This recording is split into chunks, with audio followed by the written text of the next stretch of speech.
Yo. Welcome back. Welcome back, family. We're back to discuss that last episode of It. Welcome to Derry, episode 5.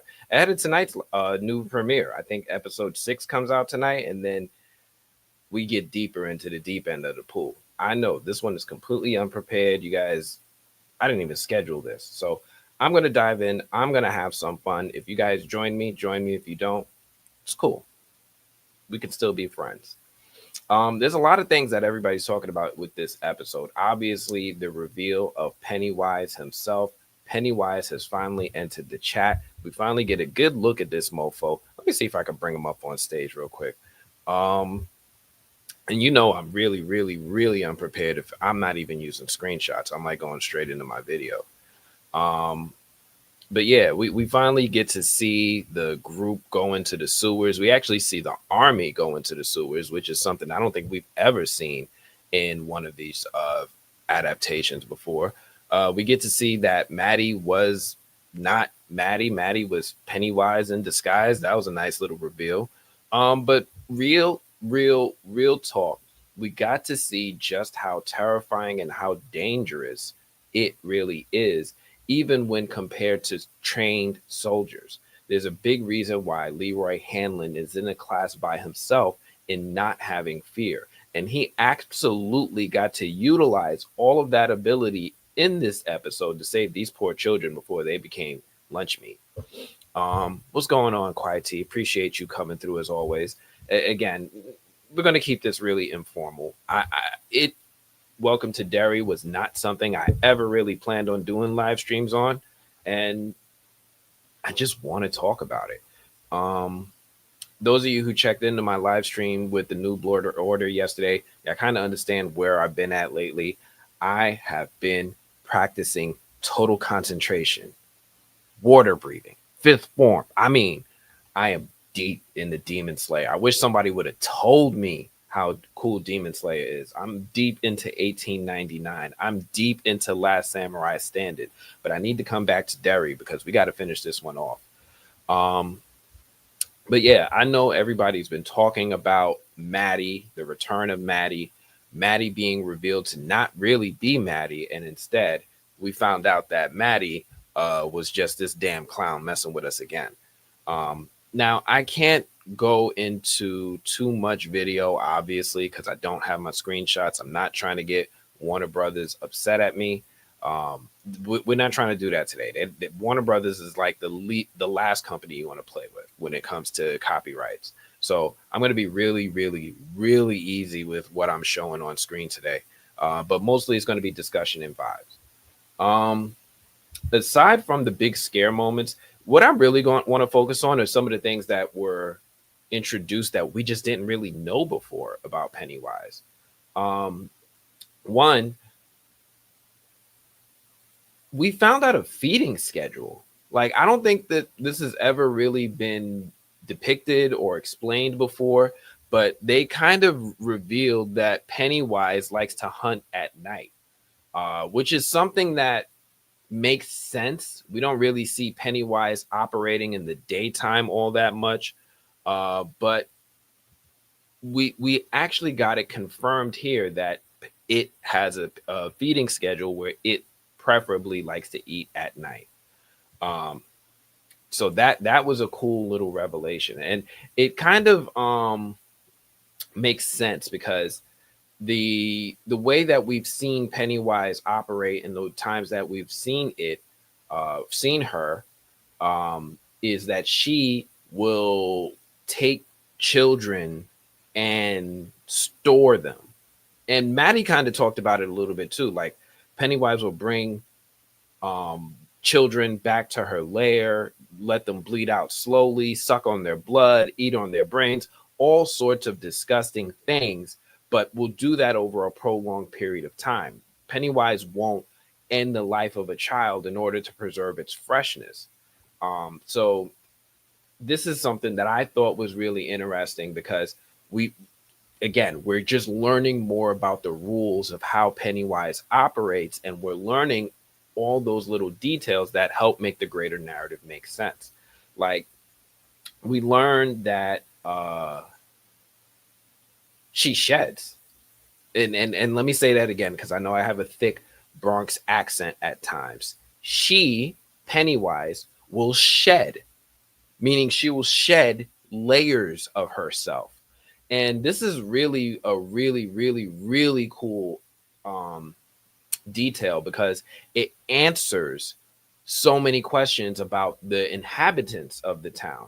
So we know that Pennywise operates in the sewers, and we also see her operating in that river or that lake. We've seen her pop up in the lake sometimes. She usually stays out the sunlight, um, but we've seen that she operates in what I imagine is a water source for the town. And if she is in fact shedding, what does her shedded material do to the water? So there's a lot of people online having the conversation, and they're saying that when she sheds, she's releasing a mind altering contaminant in Derry's groundwater, which is huge, which is absolutely a huge point because we've seen that the inhabitants of Derry just a little bit off, right? They're just something's not wired right in them. And we just never really understood why. I think the biggest example of that we've seen is their behavior when Charlotte noticed that that little boy was getting jumped outside the butcher shop and nobody did anything about it. They were just like, boys will be boys. And she was not drinking the water yet. So she's like, what the hell are you talking? Somebody needs to stop this. Another example of this, and this is probably a more subtle example, is on the radio in today's episode, they talked about how people were taking an axe to the legs of the Paul Bunyan statue. Now, this is really big, deep cut. Obviously, we know what happens with the Paul Bunyan statue later down the line.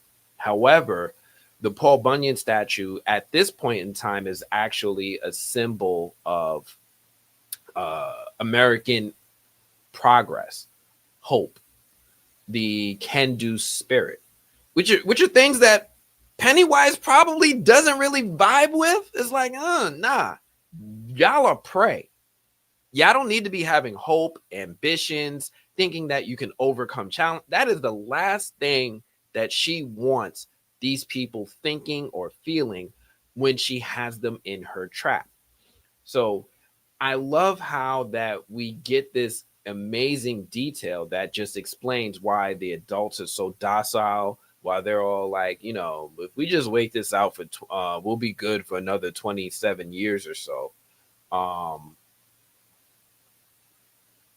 And this is really just a way that it also primes and prepares the town for when it finally does that last culmination massacre at the end. I think it's really cool detail that they've added to the lore in addition to the cage and the pillars. This show has just really been adding in more and more details into what we thought we knew about Pennywise, and it's all fitting perfectly. Now, I actually got to talk to Andy Muschietti about this, and maybe I'll try to play some more of that interview. You guys know I've tried to play this interview a few times. I'm sorry, I can't find the voice recorder in which I had the good audio, and I'm kind of stuck with the audio that I have. I'll play it for you guys because I think he says some really valuable things in the interview that you guys will probably learn to appreciate as the season progresses. One thing I can say is that I don't think there's anything spoiled in the rest of this interview. Like, we finally gotten to the point where you guys can watch this full interview and he's not saying anything that will really mess you guys up. So I had this one interview, obviously paywalled. It's members only. Thank you, Markeisha. I'm glad that you were able to check out the interview. I'm glad that you were able to hear it. But let's definitely get into it because he talks a little bit, not a little bit, a lot of it about the lore that is added and the decision making that went behind adding these new details. So I'm gonna just hop right into it for y'all, and let's watch. Yeah, but it's a craziest cutscene when a crazy process should start without all the scripts. And it still sounds like if they tell you that I'm on when you're going to real life, you're gonna have, when you're in threat, you're gonna. So I will do Standing my best to fortress. translate because I remember what they said. So I'll definitely fill in the blanks for you guys. And again, apologies about the sound. I've been embarrassed about the sound.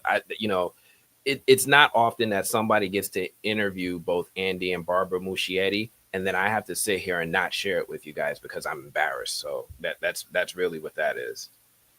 Short by the first region and from a TV.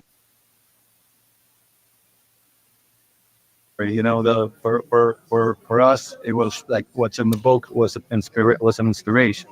Because the indigenous community here, it plays an important role. For way we wanted to create as I was saying before, the blueprint of this enigmas really inspired us to tell a new story.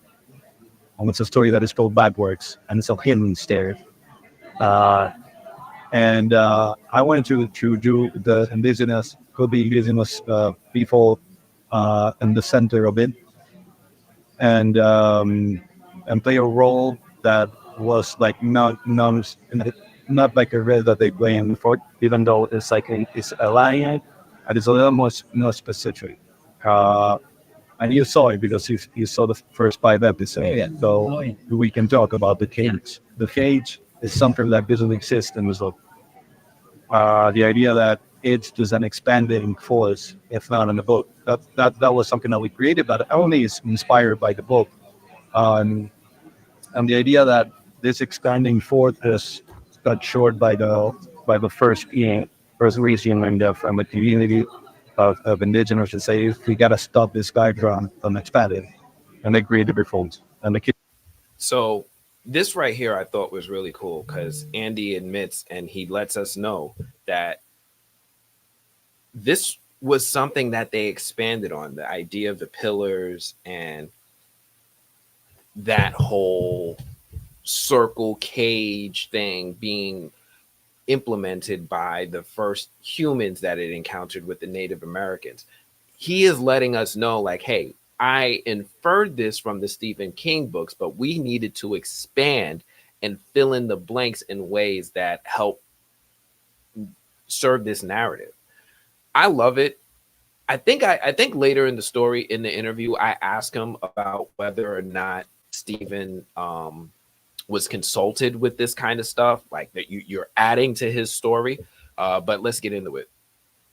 This is a secret. They're the keepers of the cave. And now that for us was, we thought it was a great idea. And we really used it for our drama. I think it worked. I think that's that. Yeah, I was hoping you guys could talk about how the television format, what that allowed you to do with it that you couldn't carry in. Really, emotional purposes and spending. It's very simple. Spending more time with your characters allows you to develop a closer emotional entanglement with the characters, and hence create like a magnified dramatic experience. I think that's why we love series on it. I mean, we love movies, and we are movie people because we grew up watching movies in the time where we were kids and growing up. TV wasn't as good as it is now, but over the few last years, we saw like fantastic television, and because more money was put into it, more resources, and there's a TV shows that look like nervous, We were saying our staff that made up. You don't know how to make shoes, so for us, you have Game of Thrones, you have like I don't know, there's a lot of examples. For me, it was always Game of Thrones, but it's like you can make 3D like yeah, it's a movie. So I said, why not? And also because again, like this deserve. I don't know if we could make this into a movie, and given that the first idea was yeah, let's go to the origin of thing. But then wait, but there's a lot of things in the book that have to be covered. What about the introduced? How does that get introduced or connects to it and the origin of it? Or maybe you're telling a story that goes backwards and there's a reason to that. Then there's a lot of, and in the 2 hours you can't do it any of that. And that's the reason why it was always a good idea to make it into theater. Yeah, but it's a craziest pattern when a crazy process should start without all the scripts, and it still doesn't matter if they tell you that I'm on when you're why. So I know Barbara probably sounds the worst, but what she's talking about in this moment is how they started the show without a finished script. They started filming without a finished script, which is, only Marvel does that, I thought. But we're getting told they did it as well. They were starting the show before they finished fleshing out all of their ideas. So I'm going to try to fill in for Barbara, who I personally think is the, where I'm most embarrassed that my microphone failed me. But I will try to help. To red light are gonna have over there here in front they're gonna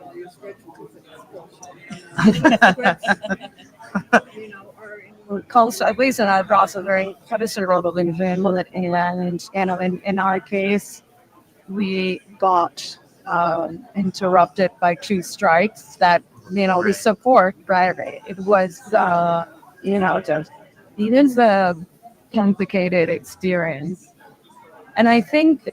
So she's saying that the reason that they were not able to begin with finished scripts was because they got interrupted by 2 strikes. First, it was the writer's strike, so people would continue acting, but and performing, but they wouldn't be able to make amendments to scripts. They wouldn't be able to make changes. And then afterwards, there was the actor's strike, which just halted production altogether. We managed to do what we did because of persistence, perseverance, and because of money. Because the way we shoot, what you see on the screen, the 10 first minutes, and it's it's very expensive in time. It does see how that television sketch every show until those 10 minutes took days and days. Her friend named Matty's all sure. Special back. So good things. Yeah. Let me see if I could get the original version for you guys. So this way you can do a little bit of comparison as to what I was doing at this event. So just to give a little bit more background, this was at the New York Comic Con in New York City at the Jacob Javits Convention Center. And what they do is that they actually set up these partitions in this large space where they make makeshift rooms where they'll break people out into multiple interviews. So I was in the interview for Welcome to Derry. I think next door there was like an interview for AEW. I think there were like wrestlers next door or something. And they were not quiet. They were not quiet at all. It was really a challenge to try to get through this interview. And no, I don't have it, so I can play the original for you guys right now. So we'll just go with what I got. Which is there all the students and we are incredibly blessed to have which they are.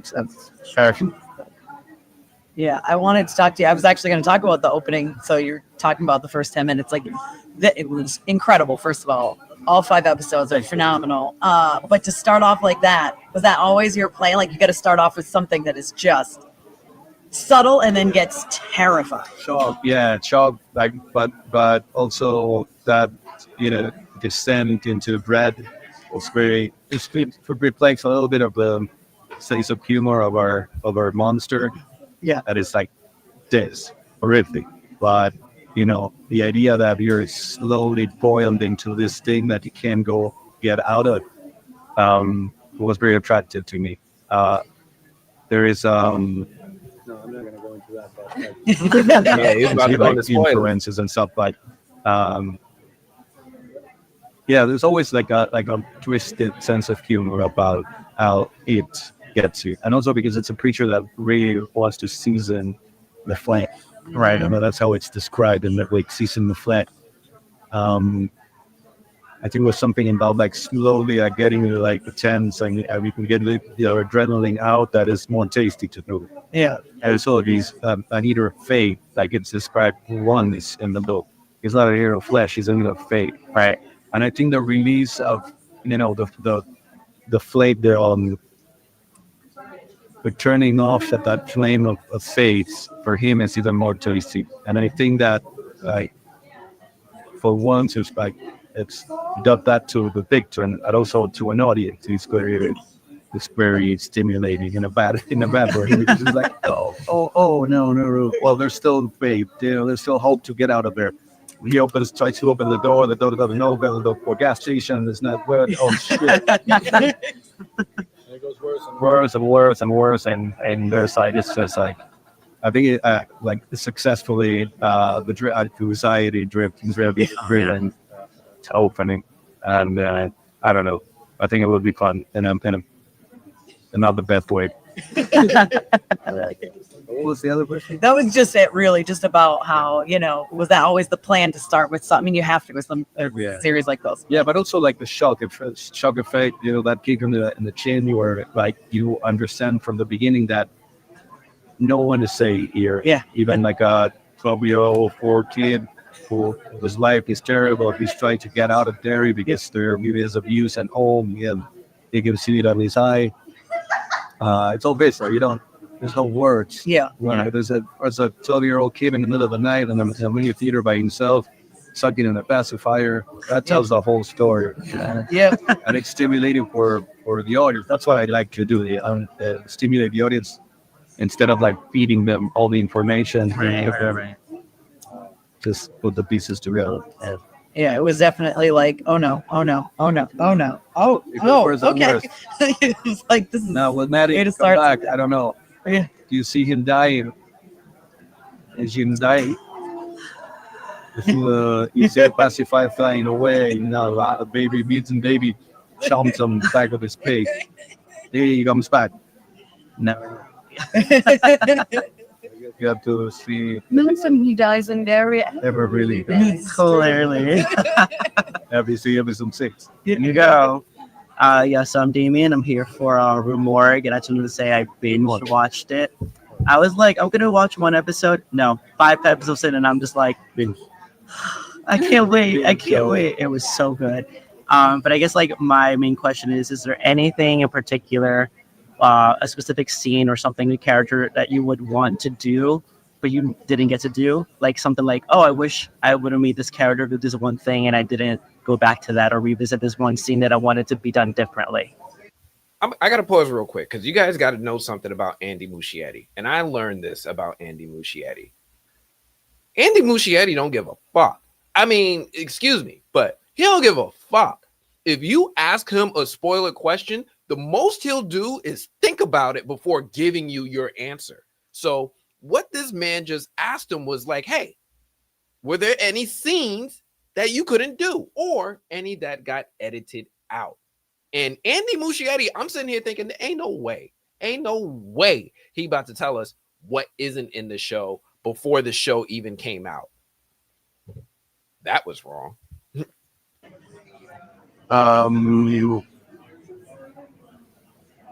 Look, yes, I see that. Probably, I mean, I'm very happy with the show, but in general, there's you have to make decisions, right? About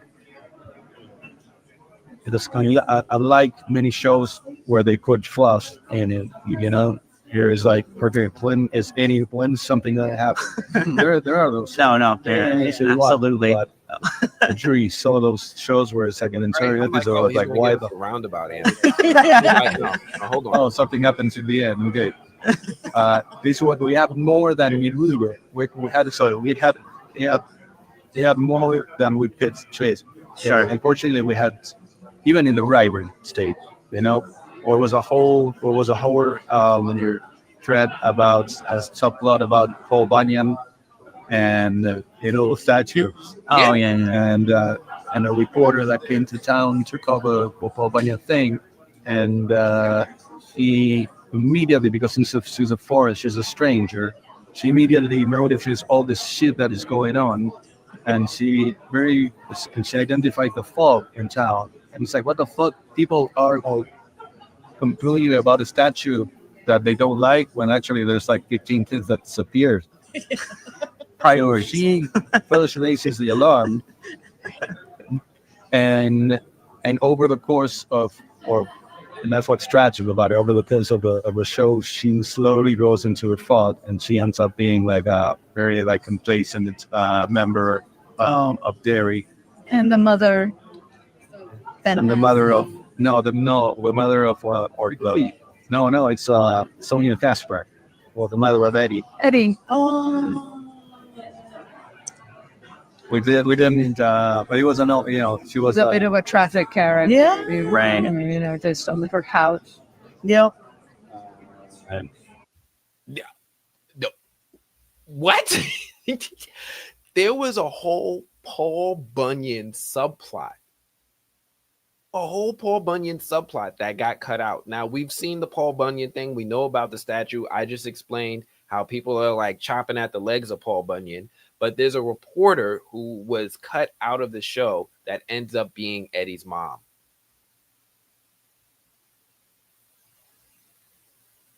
Drop bombs. Fuck. Where's Vince? I need Vince to drop the sound effects, to do all the nice transitions. He got to teach me how to do this. So she was a very young, reporter, was full of energy, and she ends up being just complacent while member of Derry Fog Society. And she was visited. Which is an incredibly strong theme. You'll forget for her saying everything. Well, that was one, and especially, and she was visited by this incarnation of it that they don't want to kill her. There was an incarnation of it that was just basically sucking her, like dragging her into forgetfulness, and it was a tiny version of Paul Bunyan's Blue Ox. I don't know if you know, but Yeah. So it was a very weird, like surreal, like presence that was there all the time, and she just looking around the forest, and this thing would appear, and it was a tiny ox that's what smiled to her, and she had the face of Bill Skarsgård, the ox at the face of Bill Skarsgård. Very weird. It's one of those things that we didn't do. And then probably the character of Fromwy, which is, look, he's not stopping. He's not stopping. Now Barbara's in it. Now you guys don't see this, right? You guys don't see this, but you see that lady in the leather jacket to the far right of the screen? That's HBO. HBO is like, what the fuck is That's the HBO lady. She's like, yo. Mind you, again, this was supposed to be like an 8-minute interview. When they sat down, they was like, yo, you got 8 minutes. I am 15 minutes in, and we still got another 6 minutes. There's a lot more interview to go. Andy was just letting it all out. Disgrace, Polly was Rudy Nankusa. I love that character. Rudy's great. I grew up on his like Vine and TikTok videos first, so I already knew you. I was like, yes, it's amazing. Yeah. I think that now in hindsight, I think we could have put some more weight to that character. But yeah, that's why I brought that up. I'm like, I wanted more of that. Well, spin-off maybe. But yeah. Thank you, Anthony, with the movie blog. You see, now HBO's getting it. The other HBO ladies like, you're not gonna stop this. I'm just gonna walk over with a smile in my face and let you know I'm about to shut this down. And you see me like, no, you're not. This show, first off, thank you for being my favorite emotional terrorist. But, this show, it dives into uncharted territory within the Stephen King universe, and you're actually tying things together that we haven't seen tied into Derry before. Can you talk to me a little bit about that process, that experience? Did you guys have to call Stephen? Like, what was it like to like bring Halloran in here and just have his character expanded on? Yeah, I think with Dick is a kind of dope. Yeah. So he's mentioned in the injuries, but he's not like a spec for actually his participation is very important because he saves people from the burning of a black spot. But he's not set up as a character. He's not set up because you don't know what Dick is really there because he was not one of the main players. He wasn't even like a very good friend of Will Hamill, which is actually Mike's father on the boat. But he's mentioned as like and of course for us it was like, of course we have to put the as a main player list. We need to understand what should be there in the first place, right? Why is he in the very main in 1962? And then we titled Saint Red like, okay, so he was brought here because he had the shining here. So if it was restationed because someone in there, on the top dog of the airbase said, oh, this guy has like some mental power. We need you to help us find the fan. So that's how it started. So Dick is stationed there. And then Leroy is stationed there because this guy doesn't have to, and this guy can read into people's minds and be perfect combination. So, but to your bigger question, which was how do we were to read these things? I think it was even a work as imagination. She's working again. Fully inspired by the book and from Steve. Yeah, and I think it's it is very important for us to establish the bloodlines of the generation. And exactly, we see the annual Pennywise in 2017, and then I was like, we already seen those characters in '89. And you think back, and what made our characters the way they go. And it's also fascinating to see how they change their ideas, seeing the show, and see nowadays being just a guy that believes in the system and is optimistic in his power and his strength. I can change the world, but the thing But he doesn't yet. what? Target invested to you. Well, no, but he's gonna change the world with his, good Within the being system. a straight arrow. Yeah. And then we see it in 2017, killing sheep and telling his grandchild that we're either a victim or a killer. Right. Completely dissolution. So what happened, is what happened in fact is Real quick, because she's a member, she gets this. Are Andy and Barbara married or siblings? And I will tell you, initially, I thought that they were husband and wife. And I learned during this interview that they're actually brother and sister. But I appreciate you asking the question, Markeisha. That was a great question. getting to trace back. Somebody's really saying it. So getting to trace back how those stories about his little character, and basically inspired about generation Yeah. which is so clear in the book before the turn generation solo, made and so. But Yep. also like She was about to because you asked about Citizen Kane, and I think it was like what represented the idea of creating a story rather than a hidden story. Another way ties the events that are enigmatic in the book. Also, they could be built towards a new solution. That is not is something that we don't expect from the book because it's found somewhere else. And I think as we were all here, it doesn't matter that all these guys are the ends because no one looks nothing is very actually with and so with something like this over here in the past that makes you like recalibrate the idea that Pennywise died in early 2016. Okay. Next.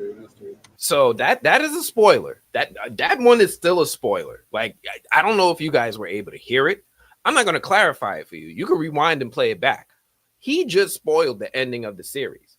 I'm putting it out there. Spoiler is there for the ending of the series. If you guys didn't hear it, rewind it, play it back. He spilled the tea.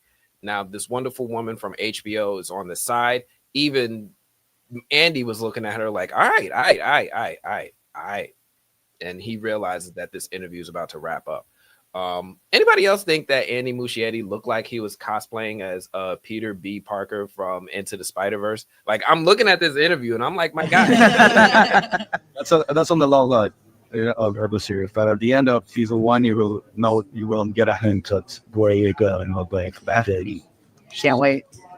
He is definitely giving me Peter Parker vibes. Like, he just needs a little baby in his hands and he could save the Spider-Verse.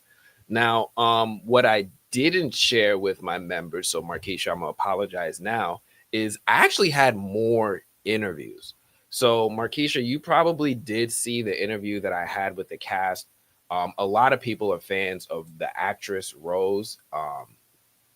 I have an interview with the cast where I got to talk to them a little bit. Unfortunately, Taylor Page had lost her voice that day, so she sounded a little raspy. I'm not gonna play that one. What I am going to play is I actually interviewed more people from the show. So I was able to talk to Jason Fuchs and Brad Caleb Kane, who are the actual showrunners. And I was also able to speak with James Remar, Stephen Ryder, and Mr. Dick Halloran himself, Chris Chalk. Now, this is not one of that last one is not one of my favorite interviews because Chris was like, I don't understand what you're trying to say, man. Like, what are you asking me? And it was a very embarrassing moment for me. So, Chris, if you're watching this, I just want you to understand. I was very much looking forward to speaking to you the most out of all the actors. And it's because of how intrinsic your character is to this and because of the performance that you give in this show. Your performance is top notch. I think it's so subtle. It's so subdued. Some people might overlook it, but you are really cooking and getting it popping like fish grease. I really wanted to talk to you. I'm sorry from now. I know this interview was not my best interview, but you know what? I'm going to put out these other 2 interviews for you guys. It's probably going to be like another 20 minutes and then I'm going to wrap up. I didn't even really talk about the episode that much, but I think that this is really where I'm having the most fun with you guys right now is giving you a peek behind the curtain so that you can see from the creators themselves what it is that they had in mind. Thankfully, these other interviews, I'm pretty sure they have better sound, but no promises. I'm going to start with, I should start with James Remar because y'all might not even notice, and we brought this up in the interview. General Shaw, James Remar played Raiden in the Mortal Kombat 2 movie. The Mortal Kombat 2, the old one from the 90s after Christopher Lambert left the road, this dude picked up the role and he played Raiden. And we actually talk on that a little bit. But I'm going to keep it Derry right now. Let's go to Jason Fuchs and Brad Caleb Kane. It's a very nice interview. Very, I would say it's a bit of more of a softball interview. They're not nearly as comfortable dropping spoilers as Andy and Barbara Muschietti. So I'm going to warn you about that from now. But let's get into it.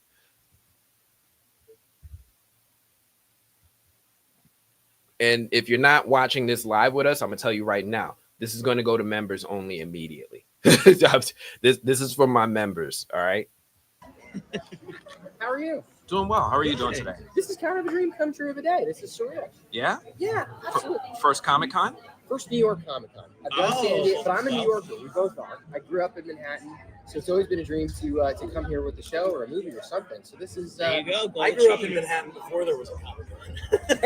Yes. But yeah, this is great. I've been to San Diego Comic Con a couple of times with other shows, but not shows that I've run. So this is the first one for a while. There you go. It's pretty special, yeah. Love that. Have you guys seen some of the show? What have they showed you? Just a bit. 5 episodes. 8 episodes. Oh, you saw all of it? No, I'm joking. Just making him jealous. No. I was like, I turned around so Right, fast. I'm like, no. what do you mean? Playing favorites. It's not fair. That's how you Where are get guys secret from? stories. What are the outlets you guys have? Yes, I'm Lauren with the direct. Okay, cool. US based outlet. Nice. Cool. And I'm with Rumor. Oh, Rumor. Yeah, love it. It's our brand. There you go. I'm with the movie That's the blog. Oh, black wow. reporter right That's there. cool. I have the white One one. group. I have What the can white we tell you about our little show? Did you guys like what you saw, by the way? That's the one. You can tell us if you didn't. We won't tell anyone. They're not going to tell It's us if his they did. fault. Why would you even ask? It's his fault. I did the stuff you liked. There you go. So you want to go for okay. With this show, there's so many things that stand out and pop.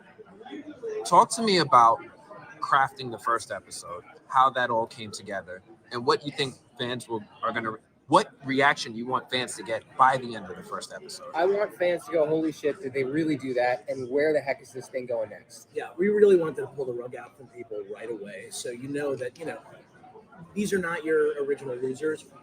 Nobody is safe. And I don't know what I'm going to see next. There are going to be lots of twists and turns, and I'm here for it. We really wanted to shock people right out of the gate. Goal achieved. Okay. Because I think a lot of people are going to be coming to this going, oh yeah, this is a new losers club. We know what they're doing. We know what this thing is. And we knew as we were constructing it that people were going to say that, and we just we wanted to turn the table upside down. Well, that was a hell of a shock because I know I honestly thought these are our heroes. This is who we're going to follow. These are the guys. And then, like you said, you pulled the rug right from under us and it left me a gasp. Oh, good. And I didn't know what to expect from there on out. Talk to me a little bit about that pacing and how you guys are trying to find the rhythm of when to shock and when to slow down. Well, it's all character and theme first. So everything grows out of trying to find characters we love, and we feel like the audience will care about, and working with themes that we think feel authentic to the book. So when you talk about it, you're talking about themes like the weaponization of fear, the use of fear to turn people against each other, to break bonds of love and community. You're talking about memory, the powerful theme of amnesia in the way that it uses that to try to make people forget about the cycle after cycle of horrors it's perpetrated. And so the fear, the scares and the twists and the turns all came out of that. And we're trying to be authentic to Derry. Derry is a place with a lot of secrets. Derry is a town where nothing is what it seems. And so it feels only right that you have a show that sort of pursues that narrative. And we have a lot of twists and turns. You're correct in saying that. I think the other benefit of a show structured in that way is it helps put the audience in the shoes of your characters. Our lead characters don't have the benefit of having read it. They don't have the benefit of having seen it hit chapter 2. They're in it. And so it felt like, this may be a way to make this really intensely experiential for a viewer, where if you don't know what's going to happen next, you're very much in the shoes of Lily and the kids. You're in the shoes of, Javon's character, Leroy and Dick, and it just felt like a way to really thrust you into that adventure. And when you're talking about pace, how did we come up with the pace of the thing? I mean, we have 2 movies where we can look and go, well, these things just fly. You have Pennywise, you have kids, you get into you get into the characters, and then you scare the hell out of those characters. We didn't want to, we wanted to do that right out of the gate with this. We wanted to create characters that people could bond with, that they could empathize with, they could care about, families that they could care about, create familial connections and friendship connections that people would go, oh, I recognize myself in that, and then scare the hell out of them. And that, like Jason was saying, the long form television, form, you can take your time with character. You can, really delve into where those characters are coming from, what scares them, and then we can have, the interdimensional being use those fears against them. So we just wanted it to be a truly intense experience and a fast moving experience, and just hit people in an even harder way than the movies do. I just want to pause right there real quick because the reason I asked him that question about pacing was because of that first episode. And we're following Teddy. We're following Phil. We're following these characters that we think are the OG Losers Club. They're the, they're the blueprint for what becomes the Losers Club in the future. And then all of them get murked. All of them get torn to pieces on screen. Like some of that stuff you would expect happen off screen. People get it was way too gruesome for television. They were like, we're going there. I wanted to understand, as the showrunners, obviously Barbara and Andy are talking about it as well, but I wanted to understand, like, hey, what was your input? Why did you guys think that introducing us to this group was the right way to go, and then pulling the rug from under us, and we're actually meeting our true protagonist in the second episode? So I wanted them to see if they would reveal any of that. Now, they were, I think, a little bit prepared for what they wanted to talk about and want some of the things that they felt comfortable talking about. They are definitely not Andy and Barbara, executive producer, I could do what I want, comfortable to just talk about everything. You can see them like, finding their comfort zone. But I wanted to just kind of give an impression as to why I asked that question and why we went there with that answer. Now, I'm going to leave the rest of this interview for the subscribers. Subscribers. For the members, if you're a member, it's like $1.99 to be a member if you want to get access to these types of interviews beforehand. And I have more for you guys, but I'm going to leave the rest for the members. If you guys want to join, it's available. It's on YouTube, $1.99. You're in. But I have one last interview for you guys to just kind of touch on very quickly, and then I might wrap up. We've been going for a little bit. But I did get to speak with James Remar, Jason Fuchs, and Chris Chalk. So let me play this one first. To my members, you guys are going to have instant access to that interview right now. And let's go. Yeah, I'm planning to finish this. Love that. Gotta stay hydrated. How you doing? Good. It's like, how are you doing today? Let me get this out of your way. Same. The whole time I'm just like this. I was like, please don't shake my hand. I can't.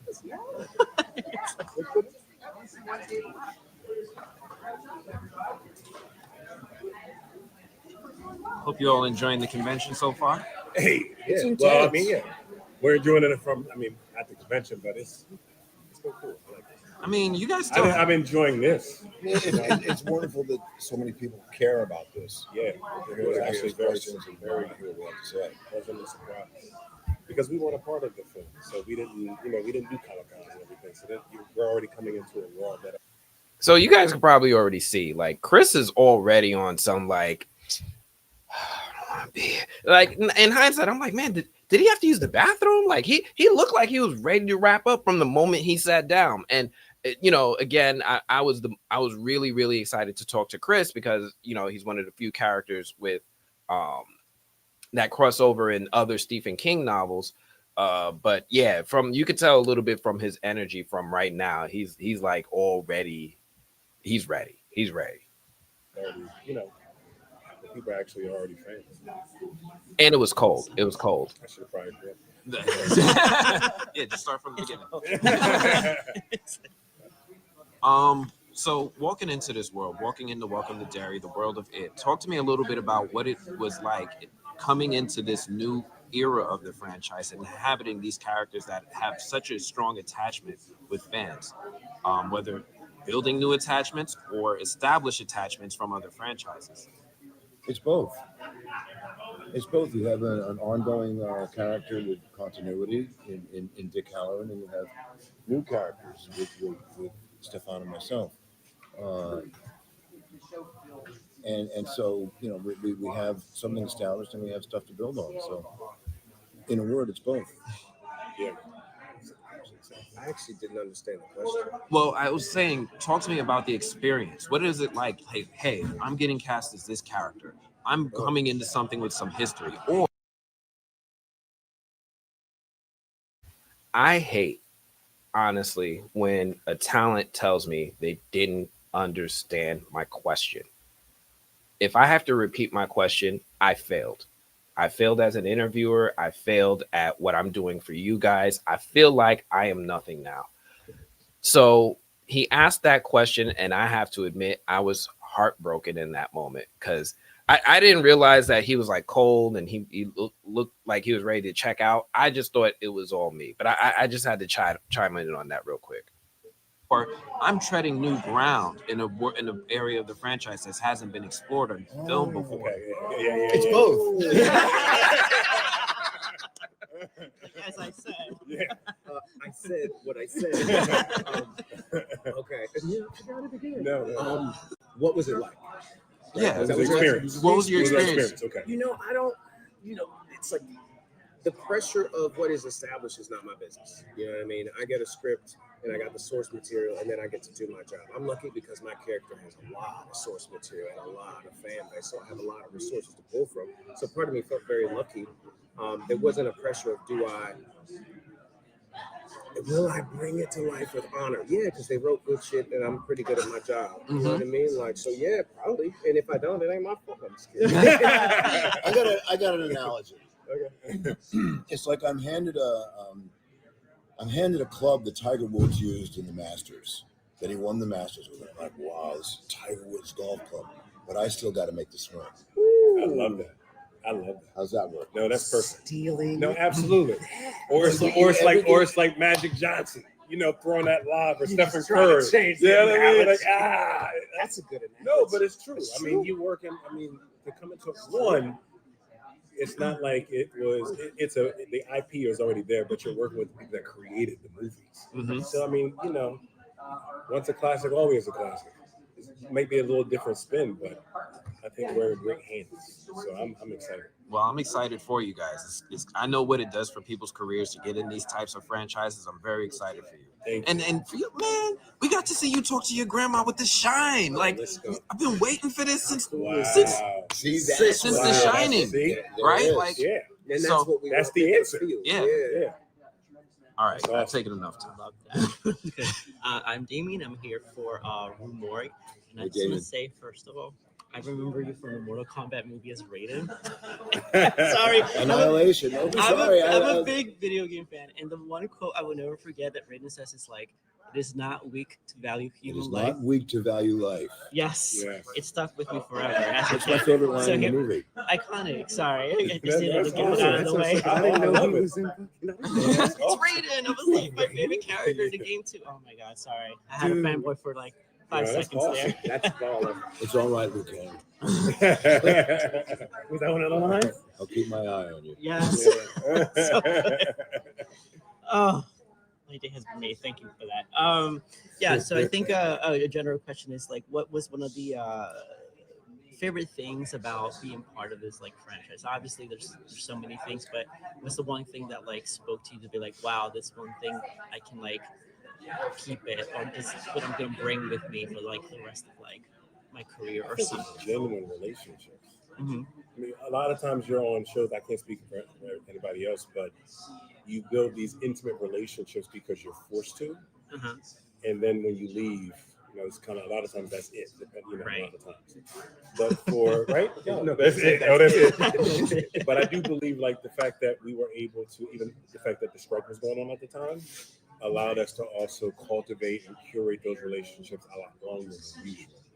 And so I genuinely love that. I remember during the strike, I was at CVS and I saw The Whole Foods. the Whole Foods stuff. I was coming out of CVS and we went to see, and James was like, "Do you get the coupons?" And he took me to the. He took me to the CVS. I'd never seen this joint. He took me to the CVS machine and said, "Yeah, brother, you just get here and they'll give you a fucking ton of coupons." And like, what's the best thing in the show is people who look out for you. That's right. Who like, It's saving $2 on toothpaste. Deal. like it's cool to be a part of the property. It's cool to be a part of the legacy. But some of that is defined by the fans. You know what I mean? That's not. But what I get is, well, this is why we're like, when are we going back to work? And I see my boy walking down, and I go, shit, we do live in the same city. You know what I mean? I live in the city with James. So it's relationship. Easy. Because we've been doing this for so long. It's been almost 3 years since I think we first started. Oh wow. Since I first met for this, I think it was in 23. It was in 2023. Early 2023. And then we started shooting in 2024, went on strike, and didn't come back until 2025. And I did another show, and I did a movie, and I was on a deserted beach in Iceland, doing Christopher Nolan's Odyssey, and Joban shows up. And, Joban's got a part in it, and our characters both meet in hell. And you meet all these people on the show. I just had to pause for two quick things. One, first and foremost,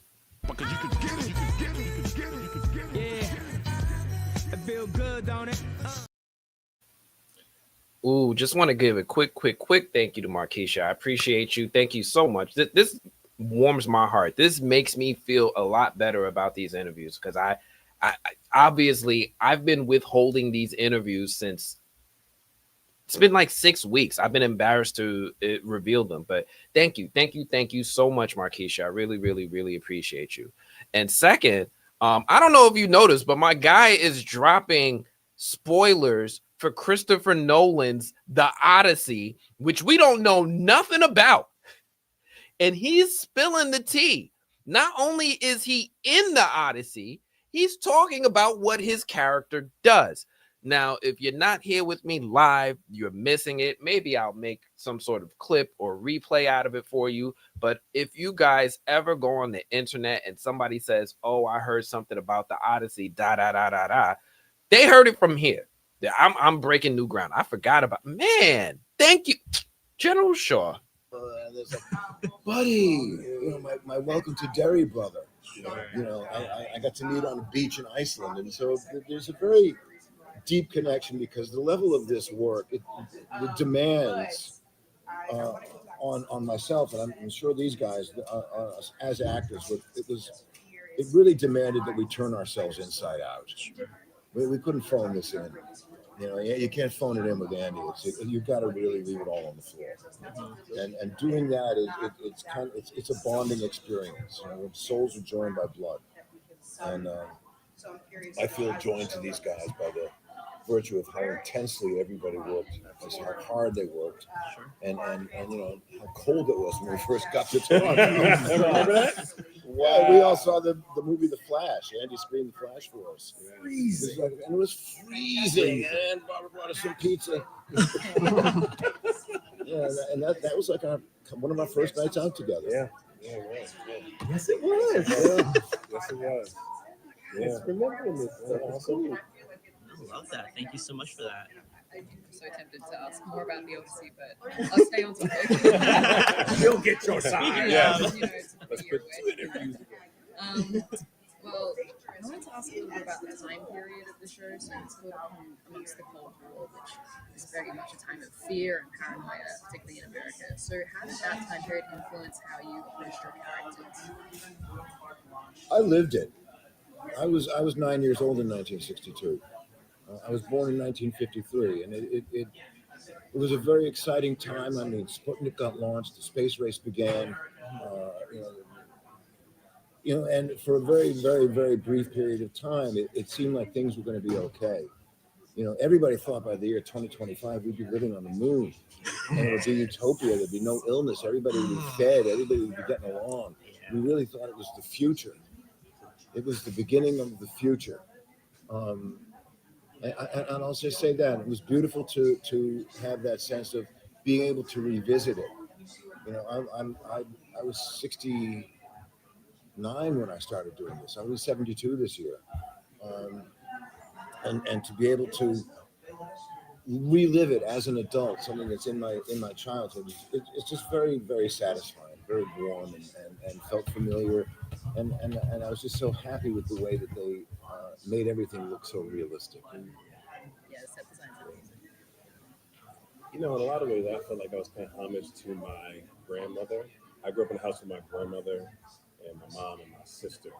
But because of my grandmother, I was around a lot of older people my whole life. And, there was a certain way. I always say that my grandmother was a really great person because she was religious, but she actually, as time went on, became very spiritual. And she was a great person. She had her first child at 15 years old.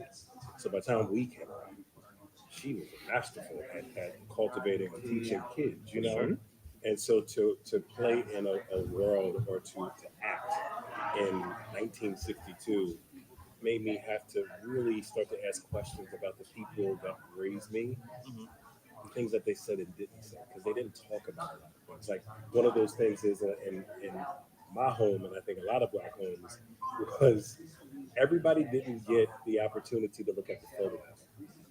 And I remember certain people coming over, and my grandmom would show them the photo album, and a lot of other people they wouldn't. She just was like, "No, I'm good." And I was like, "What happened?" She was like, "They're not family. You know, they're not family. There is a difference, and it's understood. You know, as a little boy, you don't know, but those are the types of things that I wanted to make sure even though I didn't necessarily always answer those questions, allow myself to live with them, and hopefully, you know, bring those in. Wow, forgot the question again. So I love that he gave that type of answer. One, I love you know, the first answer about living through the experience and then getting to revisit it as an adult. But I also love that answer he gave right there about the Black experience during those times. And it's just something that it feels familiar and it resonates to me about how there were boundaries that we would have with people that weren't in our immediate circle. And you, to a degree, you kind of see that with the Hanlon family, right? They eat dinner together every night. They want to know what's going on during the day. Certain people are allowed to visit, certain people ain't. I am willing to bet a trait is Rose didn't get to see the photo album, right? The photo album of those tender moments, those family moments when everybody's at their happiest, that's not for everyone to see. We live in a society now where it's all up for everyone to see. I want you to see it. Go to my Instagram so you can see how happy I am and validate my happiness. Back then, we weren't seeking validation. We were seeking privacy. And I love that he touched on that. And it's just a little bit of the Black American experience that I enjoyed that he highlighted in this moment. Oh, I mean, it's where he lived. It's the time, and I mean, like, I'll tell you this: the thing, what influences about the time period is stripping away rights backwards. You know what I mean? Like, and it's cool to see how privileged. You know what I mean? Like, it's funny to be like, "Oh, the world's bad." We got a lot of privileges right now, because if you go back to 1962, it's a lot less. It's a lot less. It's a lot less freedoms. It's a lot less things you can say out loud, wear, do with your own body. And so these are all elements that we have to consider to create what is the prison in which this person lives geographically. America, 1962, everything matters. Everything matters. Mm-hmm. And there's so much fear. It's like we think we're going to get past the fear. But no, it's 2025 is also scary, but at that time, it's like peak fear, which is topical for a scary show. Particularly for Pennywise, who like eats and fears. Yeah, he's like, "Oh, this is a perfect time for me." Yeah, It's like a fae. yes, it'd be cool to see Pennywise in 2025. He'd be like, "Ooh, I'm big." Especially now. I think he's a generator of it. Oh yeah. On some subliminal level, I think Pennywise generates this stuff. Yeah. And gets everybody scared. Now that he's cooking. Now he's cooking. Feed. Oh yeah. I feel like Pennywise is like one of the Aztec gods or something. The devourer of hearts. Mm-hmm. That unseen thing that goes alone in the dark. Yeah. Great. Thank y'all. Thank you you so much. so much. That was amazing. So yeah, that was the last question. That was the last little bit of insight they gave us. I had so much fun with this interview, just reliving it with you guys, because I don't think I sat through it in its entirety since that time. I was like, man, I really need to find my recorder so I can fix the audio. But now listening to it again, I'm really enjoying these interviews all over again because they gave such valuable insight. What if it operated in 2025, feeding on fear? This is probably the most amount of fear in the country, not just New York City, because I grew up in New York City, but throughout the country that has ever happened in my lifetime. I don't think America has ever been this afraid cumulatively as they are in 2025. It's a terrifying time in America. And this is where it would thrive. It would thrive on taking advantage of all the racism, especially the racism. The amount of racism that we have right now, open racism, I think would be a buffet for Pennywise. He would never have to worry about finding scared people with that perfect right amount of seasoning. But yeah, I touched on a little bit of the actual episode. I know we went on a definite deep tangent with going into these interviews. I hope you guys enjoyed these interviews, and I hope you guys are ready to tune in tonight for episode 6. I'm gonna tell you right now, I'm not going to be able to do a live stream tomorrow on episode 6 because episode tomorrow, I'm gonna be watching Avatar. I'm going to see Avatar Fire and Ash. So I'm going to be able to see Avatar 3. Tuesday, I was invited to watch Kill Bill, The Whole Bloody Affair, but I don't think I could do back-to-back nights of super long films. Like Avatar is over 3, maybe 3.5 hours long. Kill Bill is definitely like a 4-hour thing. And then in addition to that, I'm meeting up with the Blurs this week. We're going to meet up in person for the first time ever. We're going to do the new Blurred Order podcast live in studio together as a group, which is going to be an interesting dynamic. And we're going to have some content that comes out with everybody that's there. So if you guys don't already check out our content Saturdays, 10 a.m. Eastern, the new Blurred Order on this channel as well as on their channel. This week's episode is going to be epic. We're going to be doing a whole bunch of fun stuff. I'm already in here getting these guys amped up to do some cool stuff content wise for us. And it's going to be a blast. It's absolutely going to be a blast this weekend. Let me think real quick. Was there anything else I wanted to talk about this episode? I mean, we talked about how they added on to the lore, how they were shedding the skin, Matty's reveal, Halloran torturing Daniel. That was wild. Hank's Shawshank crash. That was pretty interesting because we got to see, obviously, the direct connection to other films that are connected into the Stephen King universe. We already knew about The Shining. Now we got the Shawshank Redemption in here. Let me see. There was a lot of other stuff. I guess Leroy blew up on the captain, the Neibolt Street reveal, right? So that was pretty cool for anyone who wanted to see Neibolt. And Mrs. Kirsch. I'm gonna stop there because if you don't know about Mrs. Kirsch, I'm gonna stop there. There's more.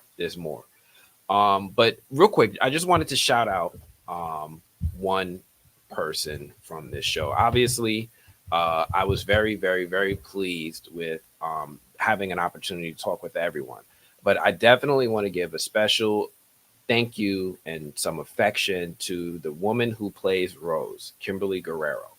I think I mentioned this before in one of the live streams, but this woman, like in my interview with her, she was the life of the party, right? She was the life of the interview.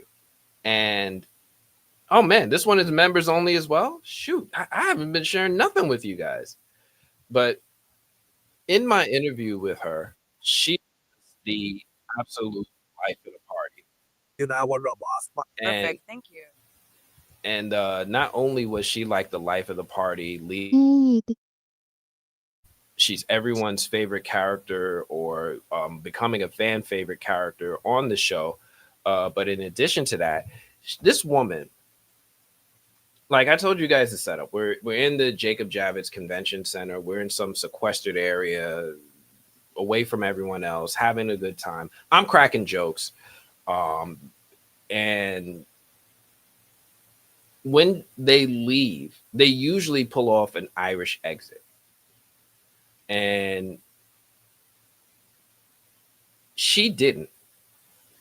As everyone else was leaving, they were just leaving. And I had my son, you guys probably sometimes see him in here, Ash Ronald. I had him in the corner. I'm like, look, he's like, yo, I want to meet the director of The Flash. And I'm like, all right. chill over here. I got a plan for you. But regardless of that, when Kimberly Guerrero was leaving the room, she saw my son in the corner sitting by himself. He's sitting by himself, he's just chilling. And instead of just leaving the room, going on about her day as she should, she stopped, walked across the room to talk to him, got down and like gave him some words of affirmation. Like, hey, you're important. You matter. She's just loving on him. And then before she left, she stopped, said, you mean something to me, and gave him a hug. Thanked him for being there, and then she went on with her day. Nobody else has ever done this in my professional career. I've brought my son places. Nobody has ever taken their time out of their whatever to speak in such a loving way. So, Kimberly Guerrero, thank you so very much. That means the world to me, and I hope to be able to repay that kindness someday. Thank you. Really appreciate you. I think I've played this interview for you guys. I was about to wrap up. Because our friends were like that, and I think at that happens, they will care for us more. And then instead of nothing, it's like you mentioned, it's just a stay for that luck for you. Seriously. And not just from within my own culture as an Indigenous woman, but also just within global culture. Story, we know deeply as human beings that story is medicine. And we've seen story be good medicine, and we've seen it be bad medicine, meaning it's not used for healing. It's not used for reconciliation, but it's really used for harm and division. And it's like, it's an ingestible, right? We all have to ingest the stories, whether it's TikTok or social media or any kind of news outlet, or even the bullshit stories we tell ourselves, right? That keep us down from reaching our full potential. And so with every fiber of my being, I feel like what we've done, it's like, every scene we're just like pulling up, out and putting it out there for each other, for the story, and for the global audience. Good medicine. Oh, it's entertaining and it's comprehensive. So I gotta just warn you guys, Taylor had lost her voice. So obviously my sound editing is aggressive. But in addition to that, she had lost her voice. She was speaking like this. And and I appreciated that she came, because she obviously was not feeling well, but she wanted to be present. And I appreciate that. So I'm gonna power through some of this, and then I'm gonna wrap up. Is there like any moment because we're maybe but you thought about that to show you guys come over? She raised me speaker. I'm like, I'm gonna look at her. We're going in that, but I think we all have our unique. I mean, I'm saying all. I mean, we just had our special effects folks out there. Like everybody's putting their everything into that. We all were kids at one point, and we all had those moments of fear. What was those fear? How would Pennywise shapeshift to pull you in? And so for me, knowing that in general, I'm always representing millions of people or Indigenous people that have been marginalized for so long. And right now, our current horror stories that we're fighting a plight of missing and murdered Indigenous people. People are going missing every day, and they're not coming back, and we're trying to get their bodies back, and we can't find them. And it's really like Derry on a massive scale. It's a real horror story. So every scene is seeded with a truth that's happening right now. And that definitely gets, sometimes Kimberly would get teared up, and you're like, you've got to focus. But also my character Rose wouldn't do that either. But she has those eyes. I hold the things I've seen. Yeah. And you move through it anyway. And that's why I think this story, which is the condition of the human spirit. We have so much potential. That's right. And yet we are this. Well, we could be that. And it's like this, have a sense. Charlotte has a sense. Just doesn't have to be this way. But I think we all did and know that. Hey guys, I'm Laura Rouse for New Direct. Congratulations on this series, particularly the horror sequences. Those nightmare sequences are so insecure, very stir. Cody, if you could tell her it was like to film this, particularly what was practical and what was visual effects that on the day. They had a pretty decent balance. I mean, a lot of it obviously has to be CGI. It's because of the circumstances of filming, like in the tunnel. And most of the tunnel was practical, and they built it on the stage, and filling up with water, and then they used. Yeah, it's crazy. There's actually like pretty large set. You could Maybe not getting lost, but you could definitely swim in it. That's for sure. You could do like you could. It's deep, right? There was like I'm 6 feet. It was chest high in certain parts of the tunnel, but a lot of the monster elements were super crackers just because we couldn't get wet, and there was a lot of things that they couldn't do. But yeah, it was a good happy meeting. I don't know, I can't remember all the seasons. That was me that. Oh yeah, that was. I was afraid that Dylan was just banter, so I'll let you go. I'm like, what's that? She was about to do like a little. So, but that was it. Yeah, they did what they could. All right. Well, I'm gonna release this one. I have the original audio. I think what I'm gonna do is I'm just gonna not worry so much about the sound. I'm gonna make it available to you guys. It's gonna be members only first with the original audio, and then maybe next week we'll release the full interviews for everyone of the original audio, and you guys can take a listen to it. But you know what? I've taken up a lot of you guys Sunday. It's a good little hour catch up before tonight's episode. Thank you all for tuning in with me. I really, really, really appreciate you all for tuning in on with no notice, and y'all here. For all you people watching on X, I appreciate y'all. There's like 17 of y'all listening in, watching, listening to the jewels. Hey, comment sometimes. Or if you want, come on over to the YouTube channel where you can join in on the conversation, or just comment where you are. I bring the conversation up on the screen for everyone. Anyway, that's all I got for this one. Thank you all again. We'll do some more again next week. Again, tomorrow I'm going to be seeing Avatar, and I think I'm going to be allowed to talk about it. So I'll probably do a members live stream as I walk out of the theater. For anyone who wants to talk about it, it'll be pretty late. It'll probably be like 9-10 p.m. at night. You guys could tune in. Saturday, we're going to be going live with the new Blurred Order live and in studio as a group. This is our first time meeting. We've never met each other. We've been live streaming for over a year. We've never, except Kira. I've met Kira, but I haven't met anybody else. So I'm looking forward to that. And keep an eye out for more drops of content throughout the week as I get more and more interview opportunities. That's all I got for this one. I'm going to check you all later. Peace.